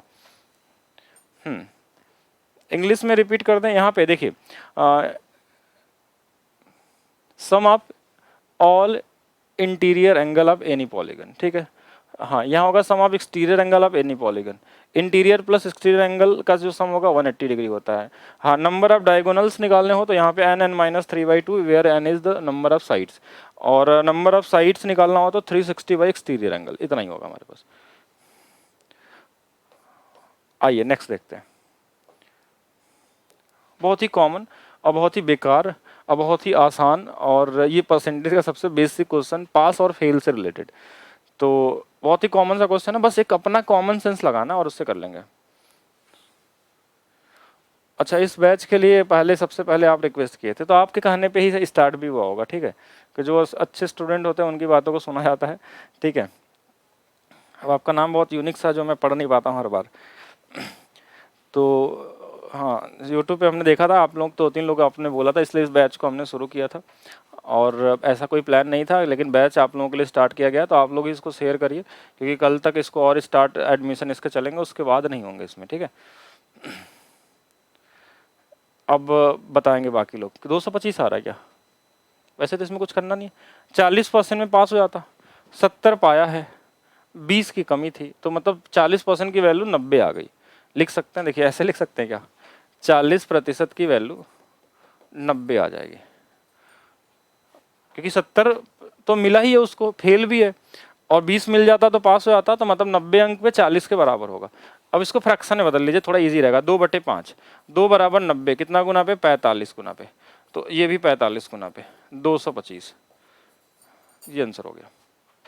ये सही है 225। और चाहे तो दूसरे तरीके से भी सोचेंगे, 40% इज इक्वल टू, कैलकुलेशन देखिए आप अपने मर्जी से कर सकते हैं, तो ये इधर से कट जाएगा, तो 4% बराबर 9 आ गया, तो 100% बराबर ये इससे 25 गुना पे, तो इसमें भी 25 से गुणा कर लेंगे, तो ये 225 आ जाएगा। ऐसे नहीं आता तो ऐसे करिए, 40% बराबर 90, तो 1% बराबर 9/4, 100% बराबर में 9/4 गुणे में 100, तो 225 आ गया। अब कैसे भी कर लीजिए, वो आपकी मर्जी, फ्रैक्शन से कर लीजिए, यूनिटरी मेथड लगा लीजिए, जो भी करना हो कर लीजिए, ठीक है। 225 सही है, टाइम नहीं वेस्ट करेंगे क्योंकि इजी क्वेश्चन है। नेक्स्ट लगाइए, थोड़ा सा ठीक है, इसको मॉडरेट क्वेश्चनों में काउंट किया जाता है। अब किसी के लिए मुश्किल भी हो सकता है, लेकिन हम मेरे हिसाब से कि एक मतलब जहाँ थोड़ा सा टाइम ज़्यादा लगे आपको करने में, तो वो मॉडरेट क्वेश्चन मानते हैं हम लोग, ठीक है। मुश्किल तो कुछ भी नहीं होता है, मॉडरेट मतलब जहाँ टाइम आपको ज़्यादा देना है, मतलब इस ईजी वाले से थोड़ा सा ज़्यादा समय इसमें लग सकता है। तो क्वेश्चन को पढ़िए और लगा के बताइए, आपके लिए समय थोड़ा सा समय, पहले तो सभी लोग पढ़ लीजिए, एक बार हिंदी अंग्रेजी भी देख लेंगे हम लोग, कहीं सब कुछ सही तो है ना। हाँ, इसमें गलती नहीं होनी चाहिए। एक आदमी ने 50 रुपए में 5 के भाव से कुछ सेब खरीदे, और फिर उसने उतने ही सेब 50 रुपए में 6 के भाव से खरीदे। 2 तरीके का सेब खरीदा, और वह सभी खरीदे गए सेब को 100 रुपए में 11 के भाव से बेचता है, तो उसे कितने प्रतिशत का लाभ या हानि हुआ, ये दोनों में से कुछ भी बताना। A man bought some apples at the rate of 5 for the 50, and then he bought same number of apples at the rate of 6 for 50 rupees. If he sold all the apple at the rate of 11 for 100 rupees, and what percent did he gain or lose? हाँ, अब थोड़ा सा बताएंगे, दिख रहा है, बहुत आसानी से विजिबल है, ठीक है। और मैं देखना चाहता हूँ कि सही किसका आया, अभी तक आंसर मुझे नहीं दिखा किसी का यहाँ पे, ठीक है। इतने सारे लोग हैं लेकिन आंसर नहीं आया, इसका मतलब इसको क्या माने हम, मुश्किल क्वेश्चन मान लें या फिर आसान में काउंट करें। वैसे तो ऐसे क्वेश्चन सीजीएल मेंस में भी आते हैं, आपके एग्जाम में पूछा गया, तो ये मॉडरेट है। मॉडरेट का मतलब समझ रहे हैं ना, एक इजी से थोड़ा सा ज़्यादा, जहाँ पे स्टूडेंट कटते हैं, आप कटने का मतलब समझ रहे हैं, यही क्वेश्चन होगा। जैसे इजी 4 क्वेश्चन थे तो सबको मिल गया कि चलो इजी है, उसमें सबने बनाया, लेकिन एक ऐसा क्वेश्चन है जो कुछ लोगों को ये नहीं बनेगा, तो वो आपसे कंपटीशन से बाहर है। जो बना लिया वो अंदर अभी भी है, ठीक है, वो आगे देखेगा। तो इस तरीके से चलते हैं, इस तरीके से क्वेश्चन डिजाइन किए जाते हैं कि आप यहाँ से निकलिए या तो बाहर होइए। पहले तो आप ये सोचिए कि क्वेश्चन में हानि हो रहा है या लाभ हो रहा है। तो अगर लाभ हो रहा है तो हानि वाला आंसर नहीं हो सकता, अगर हानि हो रहा है तो लाभ वाला नहीं हो सकता। और कई सारे हैं, अभी तक मुझे सही आंसर तो शायद एक आध लोगों ने दिया भी होगा। हाँ, ABC नाम से दे रहे हैं, तो राजीव रंजन शायद आपका सही हो। अच्छा, कुछ कुलदीप ने बताया कि लॉस तो होगा, तो लाभ तो नहीं लिख सकते, लेकिन आंसर भी लगभग सेम ही जैसा दिख रहा है। तो अब मैं बताऊंगा, देखिए उतना ज़्यादा टाइम नहीं हम वेस्ट करेंगे सबका, क्योंकि हमको कई सारे क्वेश्चन करने हैं, तो इस पर हम लोग करते हैं। देखिए, इसको करने का सबसे आसान तरीका मैं बता रहा हूँ, एकदम यूनिक, जो सीधा सीधा आंसर दे देगा, कितना भी बड़ा क्वेश्चन हो, कितना भी बड़ा क्वेश्चन या कितना भी छोटा क्वेश्चन, इस टाइप का। लाभ हानि में 2 ही चीज होता है, अगर लाभ हानि पूछेगा तो 2 चीज होता है, वो CP और SP, इसके अलावा कुछ नहीं होता है। सिर्फ कहने की चीजें हैं, आर्टिकल होर्टिकल, ठीक है। तो एक तरफ लिखेंगे हम CP, बस देखिए एक सिंगल लाइन में लगाएंगे इसको, आगे से देखिए कभी भी गलत करिए आप लोग तो फिर पढ़ने का आपका कोई फायदा नहीं है। एक तरफ लिखिए CP, एक तरफ SP, क्योंकि हमको निकालना क्या है, या तो लाभ या तो हानि। तो हमको क्या पता होना चाहिए, क्रय मूल्य और विक्रय मूल्य, बस, और कुछ नहीं चाहिए होता है। कोई भी क्वेश्चन हो, कितना ही बड़ा क्वेश्चन हो, सीपीएसपी अगर आपको पता चल गया तो कर लेंगे। एक चीज ध्यान दीजिएगा, यहाँ पे 2 बार चीजें खरीदी गई है तो सीपी 2 बार आएगा। एक पहला वाला बोला कि 50 रुपए में 5 के भाव से, तो 5 से काट देते हैं, मतलब 10 रुपए का एक सामान था। कितने का? एक सामान। हम एक वस्तु का मूल्य निकालने की कोशिश करते हैं, लेकिन यहाँ 2 था। और फिर था इसमें एक था 50 रुपए में 6 के भाव, ये तो कटेगा नहीं, तो 50 बटे में 6 कर लेंगे। ये दोनों हो गए सीपी के अंदर में। कितने वस्तुएं? 2 वस्तुएं, अलग अलग। नंबर ऑफ आर्टिकल नहीं पता हमको, भाव मैंने बताया एक वस्तु का। कितने वस्तु का भाव? एक वस्तु। देखिए 50 में 5 के भाव से मतलब एक वस्तु का भाव कितना पड़ेगा? 10 रुपए।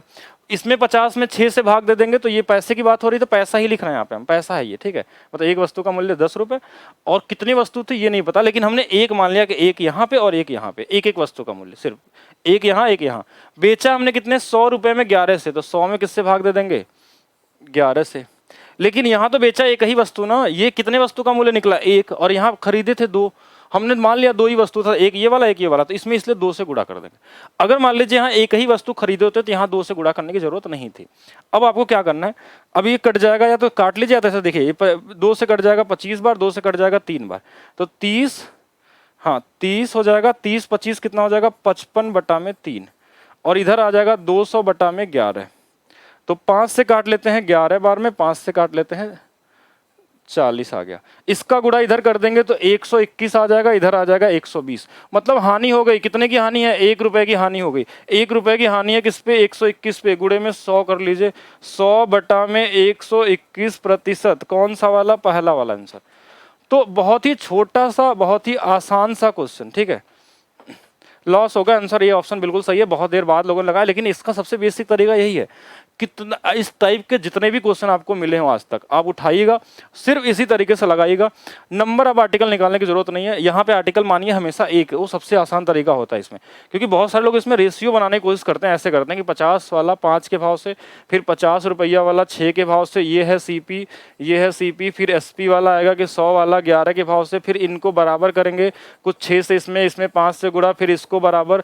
तो वो तरीका तो एकदम मत जाइएगा, क्योंकि वहां पे होगा टाइम आपका बर्बाद, और कुछ नहीं। उसमें गलती होने के भी चांसेस बहुत सारे होते हैं। आपको लेना है भाग देके हमेशा, कि एक आर्टिकल खरीदा था एक ही रहता, लेकिन यहाँ पे 2 आर्टिकल था। एक चीज का ध्यान रखिएगा, और यहाँ इसलिए 2 से गुणा किए एक्स्ट्रा, क्योंकि आर्टिकल जब 2 खरीदे तो 2 ही बेचेंगे। और 2 चीज समझिएगा, इसमें कभी कभी 3 आर्टिकल भी खरीदे जाते हैं, बेचा एक ही जाता, तो वहां 3 से गुणा कर लेंगे। और मैक्सिमम क्वेश्चन आपके मिलते हैं एक आर्टिकल यहाँ बेचा जाएगा, एक खरीदा जाएगा, एक बेचा, तो इसमें बस गुणा करने की जरूरत नहीं पड़ेगी, ठीक है। समझ गए होंगे? हाँ, समझ गए कि नहीं समझे अभी ये बताइए मुझे। हमने कुछ भी नहीं किया, देखिए हमने बस इतना ही किया है कि एक तरफ हमने लिख दिया है सीपी, एक तरफ हमने लिखा सीपी, और एक तरफ लिखा हमने एसपी। इधर खरीदा गया 50 रुपए वाले 5 के भाव से, एक 50 रुपए वाले 6 के भाव से, ये सीपी आ गया। और इधर बेचा गया है 100 रुपए में 6 के भाव से। 2 वस्तुएं यहाँ थी, देखिए एक ये वाला एक ये वाला, क्योंकि ये जो भाग दे दिए ना, एक एक वस्तु आ गए, तो 2 से यहाँ पे गुणा कर लिए, बस इतना ही हो गया। अब इनको बस जोड़ लेना है। देखिए 50 यहाँ से कॉमन ले लीजिए, यहाँ बच गया कितना है? देखिए अब दूसरा तरीका समझ, 6 5 11 बटे में 30, और यहाँ पे आ गया हमारे पास 200 बटे में 6 गुणे में, देखिए 2 से कट भी जाएगा, ये 3 यहाँ लिख लेते हैं। तो अब ये 50 से कट जाएगा कितने बार में? 4 बार में कटेगा ना।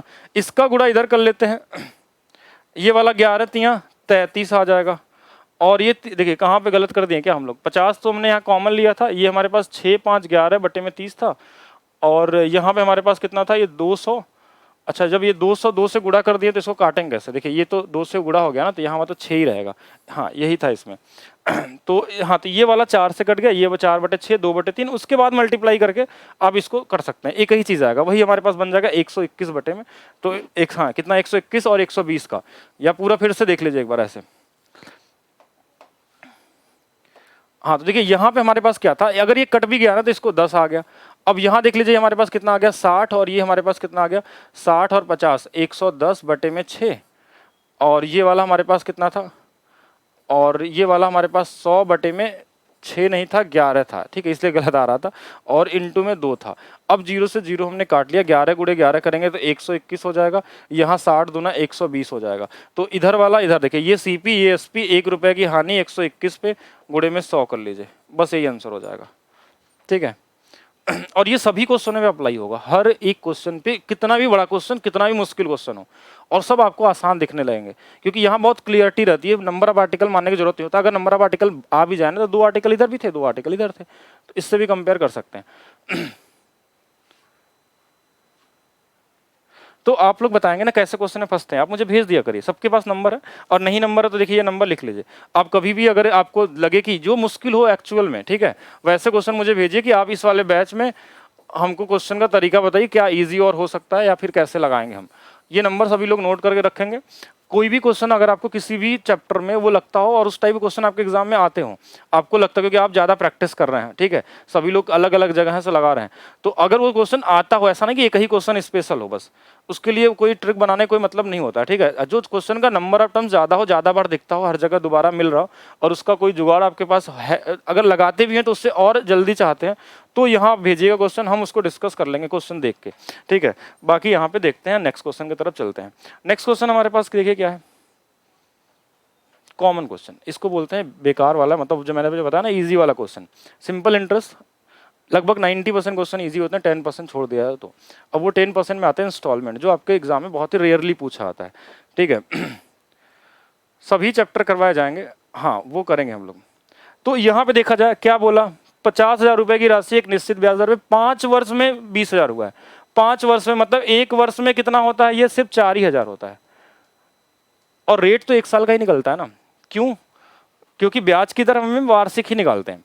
तो यहाँ पे हमारे पास 4,000, अगर जब तक बोल रहे थे कि वार्षिक के अलावा कुछ और निकालना है, तो 1 साल में 4,000 कमा रहा है 50,000 रुपये, तो 4 दूना 8%, इसमें तो कुछ करना ही नहीं है, ये तो ईजी है, सब लोग लगा सकते हैं।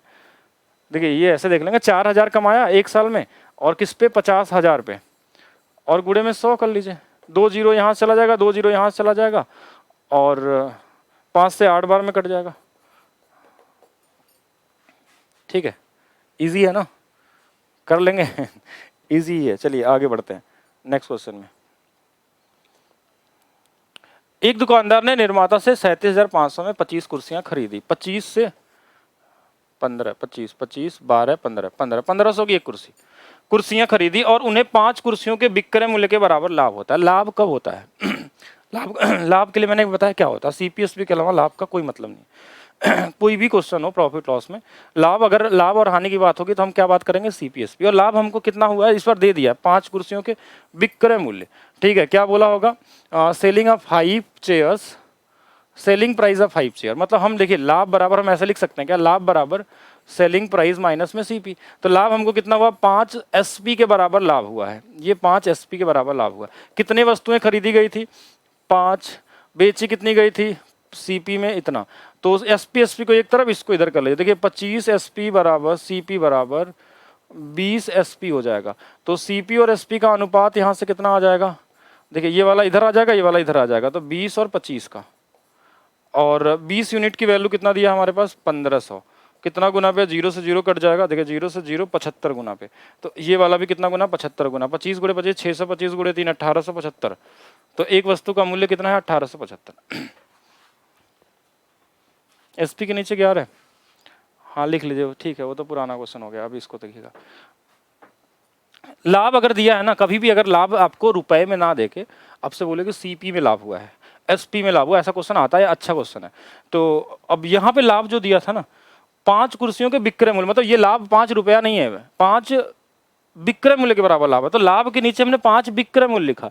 अगर यही बोलता क्रय मूल्य, तो यहाँ पे हम सीपी लिखते हैं, और लाभ बराबर है एसपी में से सीपी घटता है, तो 25 वस्तु ही बेचे हैं तो 25 ही खरीदे होंगे, 25 खरीदे, पर इनका डिफरेंस ये आना चाहिए, तो सीपी वाले को इधर कर लीजिए, एसपी वाले को इधर, यहाँ से दोनों का अनुपात आ गया, 20 की वैल्यू दिया था, 25 की वैल्यू हमने निकाल दिया, इतना ही करना है। और ये बहुत ही अच्छा क्वेश्चन है, ठीक है, इस पर ध्यान रखिएगा, इसमें बहुत लोग कन्फ्यूज होते हैं, बहुत सारे लोग, ठीक है, तो थोड़ा सा दिमाग लगाइएगा इसमें। अब आप बताइए मुझे कहाँ पे आप नहीं समझ पाएंगे, इसको हम और एक बार समझाने की कोशिश करेंगे आपको।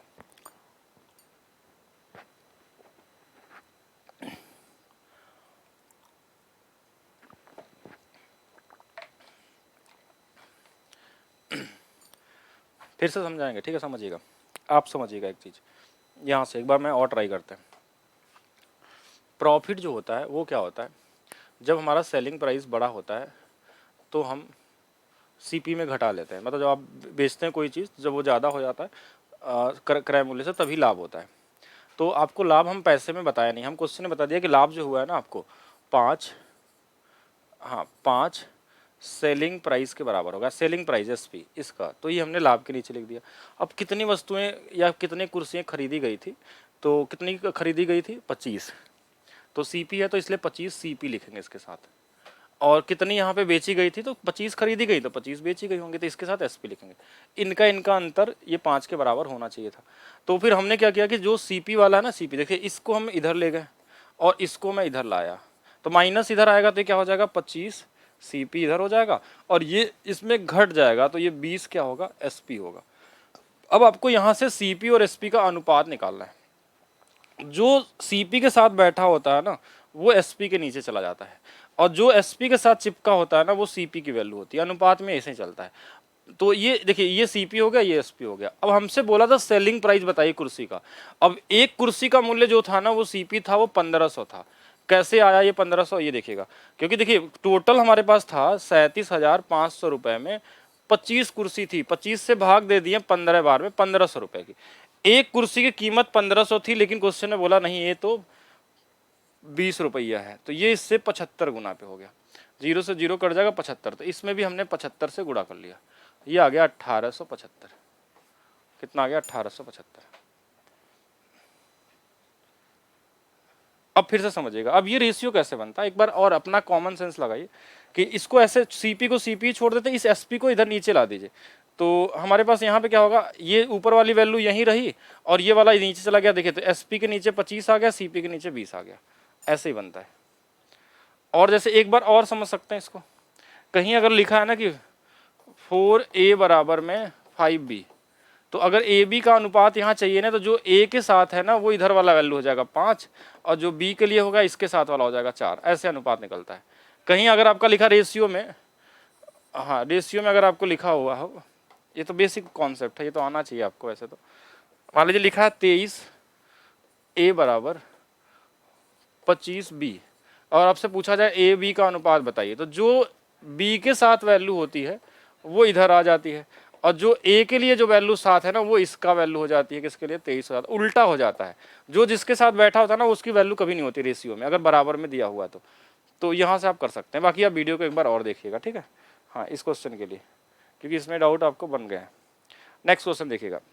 नेक्स्ट क्वेश्चन क्या है कि यदि अंग्रेजी वर्णमाला के अक्षर को रैंडम, मतलब देखिए इसको हिंदी में पढ़ना तो बड़ा मुश्किल हो जाता है मुझे, ठीक है, मैं तो कोई भी वर्ड उठा लेते हैं आप अपने से, ठीक है, चुना जाता है, तो इस प्रकार चुने गए अक्षर में स्वर होने की प्रायिकता क्या। स्वर मतलब वॉवेल्स, कितने वॉवेल्स होते हैं ये बस पता होना चाहिए आपको। कितने वर्ड माला में वर्ड होते हैं ये भी पता होना चाहिए, क्योंकि ये है प्रोबेबिलिटी। तो हमारे पास कितने होते हैं वॉवेल्स, 5 होते हैं, तो 5 अगर हैं तो 5, और टोटल संभावना हमारे पास कितनी है 26, क्योंकि 26 में से 5 ही पॉसिबिलिटी है कि 5 बार आपका निकल जाए, ठीक है। जैसे आपने 26 बार अगर निकालने की कोशिश की, और 26 बार नहीं, ऐसा थोड़ी नहीं कि 26 बार निकले, हो सकता है 26 बार निकले ही ना वॉवेल, ऐसा भी। लेकिन जो संभावना है, पॉसिबिलिटी है आपकी, वो 5 बार ऐसा हो सकता है कि वो वॉवेल्स निकल जाए, ठीक है। बाकी न निकालने की आपका कोई गारंटी नहीं उसमें। तो मतलब जो हमारा प्रोबेबिलिटी है वो कितनी है 5, 5/26 क्या होगा आपका यहाँ पे आंसर हो जाएगा। सही है, तो जल्दी से कमेंट करिए, कोई दिक्कत नहीं है। प्रोबेबिलिटी का क्वेश्चन नहीं बनता तो प्रोबेबिलिटी में है क्या, देखिए प्रोबेबिलिटी में आपको क्या क्या चीज़ें पढ़नी होती है। बेसिक एक हम वर्ड वाले पढ़ लेते हैं, दूसरा हम लोग कार्ड वाले क्वेश्चन कर लेते हैं, तीसरा हमारे पास डाइस वाले क्वेश्चन आ जाते हैं, ठीक है। और बेसिक 3-4 टाइप के क्वेश्चन बनते हैं उसमें, ठीक है। बाकी आप परमिटेशन कॉम्बिनेशन, अगर जो जिसको अभी भी नहीं आ रहा तो आप यूट्यूब पे डाल दीजिएगा प्रोबेबिलिटी बाय डीपी सिंह। मैंने लगभग 8 लेक्चर प्रोबेबिलिटी के लिया है और परमिटेशन कॉम्बिनेशन का, वहाँ पे आप हर एक चीज़ पूरी तरीके से कर सकते हैं, ठीक है। मतलब हर एक कॉन्सेप्ट है एकदम 0 लेवल से लेके हर एक लेवल तक है आपका, जिस भी लेवल तक आप पढ़ना चाहेंगे। चलिए नेक्स्ट देखते हैं हम लोग। नेक्स्ट क्वेश्चन क्या है हमारे पास, इसका आंसर हम चाहते हैं जल्दी से, सबसे पहले कौन कमेंट करेगा, ठीक है। प्रॉफिट लॉस में प्रॉब्लम होती है, जिस टाइप का क्वेश्चन में प्रॉब्लम होती है वो क्वेश्चन आपके पास नंबर आज मैंने दे दिया है। आज आपकी दूसरी क्लास है तो सभी लोग उस पर क्वेश्चन भेजेंगे और व्हाट्सएप पे आंसर नहीं मिलेगा, ध्यान समझिएगा। अगर क्वेश्चन आप अच्छा भेजते हैं जो बार बार आता है तो वो मैं आपको क्लास में बता दूंगा कि इस क्वेश्चन का क्या सबसे आसान तरीका हो सकता है, ठीक है। हाँ जो भी चीज़ बन सकता है।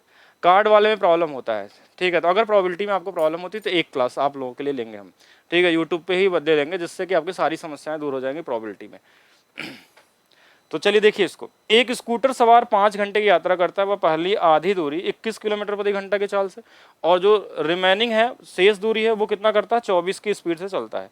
तो तय की गई दूरी ज्ञात करें। बताएंगे सभी लोग कितना होगा। कार्ड और नहीं, देखिए आंसर नहीं आ रहा है, मतलब आप इस क्वेश्चन को हम क्या माने, ये तो मेरे हिसाब से इजी लेवल है, और कुछ लोगों के लिए मॉडरेट भी हो सकता है। और आंसर आना स्टार्ट हो गए हैं, और 56, 112, 112, 56 दो अलग अलग आंसर मिल रहे हैं हमको। देखिए टाइम हमको पूरा दे दिया है, और हमको आधा दूरी इधर से चला, आधा दूरी इधर चला है, तो देखिए आधा स्पीड अलग से चला, आधा अलग चला, हमको ये नहीं पता कितना घंटा इस स्पीड चला था, कितना घंटा इससे। तो ऐसे केस में हम क्या करते हैं ना, कि हम निकाल लेते हैं औसत स्पीड, कि एक्चुअल में दोनों का मिला के औसत स्पीड कितना होगा। तो औसत स्पीड कैसे निकालते हैं, जब हमारे पास डिस्टेंस सेम होते हैं, तो एक छोटा सा फार्मूला से आप पढ़े होंगे टाइम डिस्टेंस में, ये आपको आना चाहिए, 2s1s2 अपान में s1 प्लस s2, ये हमारा क्या होगा, स्पीड होगा, और इसमें हम टाइम से बस गुणा कर लेंगे। डिस्टेंस बराबर हमारा होता है स्पीड इनटू में टाइम, तो स्पीड के बदले में हम ये लिखेंगे, टाइम के बदले में ये लिख लेंगे, और कुछ भी नहीं करना है। तो यहाँ पे हमारे पास कितना हो जाएगा, 2 गुणे में 24 गुणे में 21 गुणे में, ये दोनों को जोड़ लेंगे, ये 45 हो जाएगा। टाइम 5 दिया था, 5 से ये 9 बार में कट जाएगा, 3 से 3 बार, इसको 7 कर लीजिए, इसको हम कितना कर लेंगे 8, ये 56 गुणे 2 112, 112 किलोमीटर चले हैं, ठीक है। तो 112 वाले सही है। अब यहाँ कोई लोग 56 लगा रहे होंगे अपना दिमाग, क्योंकि देखिए ये दूरी जो है ना अलग अलग दूरी है, ये जाके वापस नहीं आया। अगर ये क्वेश्चन में कभी बोलता ना कि कोई इतना दूरी गया और वहीं से सेम वापस आ गया, तो यहाँ पे डिस्टेंस इसका आधा कर लेते हैं, लेकिन ये क्वेश्चन में ऐसा कुछ तो नहीं। एक बार देख लेते हैं, पहली आधी दूरी और उसके बाद का, मतलब ये कोई रिटर्न का कोई केस है यहाँ पे है ही नहीं, कि पहले गया फिर वापस आ गया। तो यहाँ पे हो सकता है कि पहले आधा दूरी चला और फिर उसके आगे चला आधा, तो यहाँ पे डिस्टेंस पूरा कितना आएगा, 112 आएगा, ठीक है। इसमें गलती नहीं करना है। अगर ये जाके वापस आता बोलता है क्वेश्चन में, उस केस में डिस्टेंस को हाफ कर लेते हैं। उस केस में देखिए इसमें कुछ है नहीं, इसमें आपको सिर्फ एक औसत स्पीड चाहिए और टाइम से मल्टीप्लाई कर देना, और कुछ भी नहीं करना है, क्योंकि अलग अलग आपके पास टाइम दिया नहीं है, नहीं तो फिर तो सीधा गुणा कर लेते हैं, और अगर ऐसा दिया भी होता तो फिर क्वेश्चन पूछने का कोई मतलब नहीं होता। यहाँ तक क्लियर है। तो सी वाले जो जिनका है बिल्कुल सही है। बाकी एक क्वेश्चन आज के लिए और देखिए आप लोग। पहले तो आपके पास क्या दिया, a minus B, A square और बी स्क्वायर की वैल्यू दिया हुआ, और A Q minus B cube का एक बेसिक फार्मूला वाला क्वेश्चन अलजेब्रा का, और इसमें कुछ है नहीं। चैट में प्रॉब्लम होती है, कभी कभी हट जाती है, तो बिल्कुल ट्राई करेंगे। बाकी देखिए ये क्लास अगर यूट्यूब पे चलती है, मे बी देखिए अभी यूट्यूब पे हमने नहीं डलवाया, अगर चलती है तो जो लोग यूट्यूब पे देखेंगे वो वीडियो को लाइक और शेयर जरूर कर देंगे। बाकी आप लोगों का काम है, जो लोग ऑलरेडी बैच में शेयर करेंगे, क्योंकि यही 2 क्लास आपको फ्री मिलने वाली है, ठीक है, शुरू के। बाकी सारी क्लासेस एप्लीकेशन पे ही चलेगी। देखिए अभी मैं साथ में यूट्यूब पे इसलिए नहीं चलाया हूँ क्लास, क्योंकि जो ऑलरेडी बैच में एडमिशन ले चुके हैं, मैं नहीं चाहता था कि यूट्यूब पे जब होता था बहुत सारे कमेंट हो जाते हैं ऊपर यूट्यूब के एप्लीकेशन को, जिसमें बहुत दिक्कत होती है, जिससे कि हम आपसे वो कर पाएँ, बात कर पाएँ, कि जो लोग ऑलरेडी बैच में हैं तो उनसे कैसे बात हो पाएगी। तो इसलिए यूट्यूब पे साथ में नहीं रखे हमने, बाद में हम ऐड करवा देंगे, ठीक है। कि जिससे कि जो लोग ऑलरेडी बैच के अंदर है उनको कोई तरीके की प्रॉब्लम ना आए। तो यहाँ पे अगर हम लोग देखें, देखिए वैल्यू पुटिंग लगाना चाहें तो लगा सकते हैं, नहीं तो आप सीधा फार्मूला का यूज़ भी कर सकते हैं। A Q minus B Q formula कितना होता है, A minus B, A square B square plus A B, बस इतना ही है। सबकी वैल्यू दिया रख लीजिए। ए माइनस बी की वैल्यू कितनी है, 4, ठीक है। तो 4 के मल्टीपल में तो सारे ही दिख रहे हैं हमको। और दूसरा हमारे पास कितना है, ए स्क्वायर बी स्क्वायर की वैल्यू भी 10 दिया हुआ, तो 10 लिख लेंगे। अब यहाँ पे ए बी की वैल्यू नहीं दी है। अब ये एक छोटा सा टास्क है यहाँ पे, कि ए बी की वैल्यू कैसे करेंगे हम लोग। तो 52 भी आंसर ला रहे हैं, तो 52 तो ऑप्शन में नहीं है। तो एक फार्मूला होता है, देखिए ए माइनस बी का होल स्क्वायर, तो ये कितना होगा हमारे पास, ए स्क्वायर बी स्क्वायर प्लस में 2ab होता है। थोड़ा सा हम स्प्रिंट है, ये प्लस नहीं माइनस 2ab होता है, अगर माइनस है तो माइनस 2ab। तो इसकी वैल्यू देखिए हमने कर लिया, 4 का स्क्वायर 16, ये वाली वैल्यू 10 दिया था, ये माइनस 2ab है। तो यहाँ से देखिए ये वाली वैल्यू इधर आएगी तो 6 आएगा, 2 से काट लेंगे, मतलब -3 आ जाएगा ab की वैल्यू। तो इस वाले में -3 रखेंगे, तो -3 यहाँ रख लेंगे, तो 7 गुणे 4 कितना आ जाएगा, 28 आ जाएगा। कितना आ जाएगा, 28। 28 वाले हैं, अच्छा बहुत सारे लोगों के आंसर 28 आए हुए हैं। 64 भी ला रहे हैं, 64 कहाँ से आ रहा है। अच्छा यूट्यूब पे एक जगह वीडियो नहीं मिलेगी, अब इस 2 वीडियो के अलावा कोई वीडियो नहीं मिलने वाली है। बाकी जो लोग बाद में देख लेंगे, एक बार मैं बता देता हूँ कि ये बैच जो आपका चल रहा है, हाँ इसमें कल तक के लिए जो एडमिशन है वो है। बाकी जितने लोगों को लेना हो वो बिल्कुल इसको शेयर कर दीजिए आप लोग। तो ये है आपका बैच, अंतिम प्रहार बैच, ठीक है। लास्ट 30 दिन में हम वो हर चीज़ यहाँ सीखने वाले हैं जो आपके एग्ज़ाम में आ सकता है, ठीक है। एग्ज़ाम डेट भी आ चुकी है और बहुत मिनिमम प्राइस रखा गया है इस बैच का 99 रुपीज़, ठीक है। और केवल 10,000 स्टूडेंट के लिए था, लगभग आपके 10,000 होने वाले हैं यहाँ पे। और कल तक के बाद में भी हो भी जाए और नहीं भी होंगे तो उसको हम लोग क्या करेंगे, वहीं पे इसको क्लोज करेंगे, ठीक है। पुटिंग मेथड के लिए थोड़ा सा आगे प्रैक्टिस करेंगे। देखिए अब कैसे होगा पुटिंग, ठीक है। पुटिंग में कुछ ऐसा दिमाग लगाना नहीं, जो वैल्यू समझ में आए उसको पुट कर लीजिए अपने हिसाब से। अगर देखिए उसमें कई कंडीशन होते हैं छोटे मोटे, उसको सीख लेंगे अलग से। अच्छा, 5 स्टूडेंट को आपने दिलवा दिया, बिल्कुल दिलवाइए। और जिनको दिलवाएंगे बिल्कुल उसका फ़ायदा भी होगा, वो 35 में 35 भी लेकर आएंगे, ठीक है। ऐसे बहुत सारे स्टूडेंट यहाँ से होने वाले हैं। तो हाँ, ये प्रैक्टिस बैच होगा। बाकी क्वेश्चन के साथ कॉन्सेप्ट भी डिस्कस कर रहे हैं हम, जैसे वैसे करेंगे हम, जहाँ पे लगेगा कि बेहतर क्वेश्चन है। एडवांस मैथ्स से आज हमने पॉलीगन के बारे में आपको बताया थोड़ा सा, और जो भी होगा मतलब जो भी अच्छे क्वेश्चन आएंगे उस पर हम लोग डिस्कशन आपका साथ में करते रहेंगे, ठीक है। और इसकी प्राइस भी बात रहा 99 है, 3 से 4 की टाइमिंग होगी डेली के लिए ये। और आगे चल के नहीं, कल से ही टाइमिंग इसकी मैं इंक्रीज कर रहा हूँ, क्योंकि मुझे लग रहा है कि 1 घंटे में थोड़ा सा कम हो रहा है, ठीक है। और ज़्यादा इसको कराएंगे, आधे घंटे 1.5 घंटे करेंगे क्लासेस, कि नंबर ऑफ क्वेश्चन थोड़ा सा और ज़्यादा हो, तो क्योंकि एग्जाम की डेट आ चुकी है। जिनका एग्जाम लेवल 4 और लेवल 6 वाले हैं उनके लिए थोड़ा सा और अच्छा बेहतर होगा, ठीक है। मिक्सचर एलिगेशन हो या जो भी है, पीडीएफ मिलना स्टार्ट होगा कल से। आज कोई पीडीएफ नहीं दिया जाएगा, कल से, क्योंकि वीडियो लॉक होगी तो वहाँ से आपको पीडीएफ अपलोड हो जाएगा। क्वेश्चन और जो पढ़ा दिया गया उसका सोल्यूशन भी मिल जाएगा, ठीक है। दोनों चीज़ें आपको मिलेंगी यहाँ पे। हाँ बिल्कुल, कोशिश यही रहेगी कि जितना हो सकता है 1.5 घंटा में उतना करेंगे, ठीक है। क्योंकि देखिए हम लोग क्या करते हैं कि प्रैक्टिस ज़्यादा करते हैं, क्वेश्चन पे डिस्कशन ज़्यादा करते हैं। एक क्वेश्चन पे हम किसी क्वेश्चन में 10-10 मिनट भी आपको देते हैं उसके बारे में समझाने के लिए। तो इस चक्कर में नहीं पड़ना कि 1 घंटे में 35 क्वेश्चन करा दें। 35 क्वेश्चन तो हम 20 मिनट में भी करा सकते हैं आपको, लेकिन उससे सीखेंगे क्या आप? आपको यहाँ सीखना है, तो सीखने के लिए नंबर ऑफ क्वेश्चन के पीछे कोई नहीं जाएगा। हाँ बिल्कुल। क्वेश्चन ज़्यादा करेंगे, टाइम बढ़ा रहे हैं कल से, ठीक है। तो मिलते हैं नेक्स्ट क्लास में, और कल मिलेंगे हम लोग फिर से सेम टाइमिंग पे 3 बजे से लेकर 4 बजे तक। प्रोबेबिलिटी भी करा दिया जाएगा, ठीक है। तो आज के लिए सिर्फ इतना ही। बिल्कुल क्लियर होगा। लेवल 6 लेवल 4 जितने लोग एक बार मुझे कमेंट कर देंगे जल्दी से, कितने लोग इस बार देने वाले हैं 9 और 10 को, ठीक है। हाँ वो सभी लोग बताएंगे मुझे। अच्छा, आपका फ्रेंड ने कल देखा वीडियो, बहुत सारे लोग कमेंट करते हैं उसमें, मैं पढ़ता हूँ कमेंट, ठीक है। जो लोग यूट्यूब पे कमेंट करते हैं बिल्कुल मैं उसको पढ़ता हूँ, और वहाँ जहाँ भी मुझे लगता है रिप्लाई भी हम करते हैं। बाकी मिलते हैं नेक्स्ट क्लास में, फिर बाकी चीज़ें डिस्कस करेंगे हम।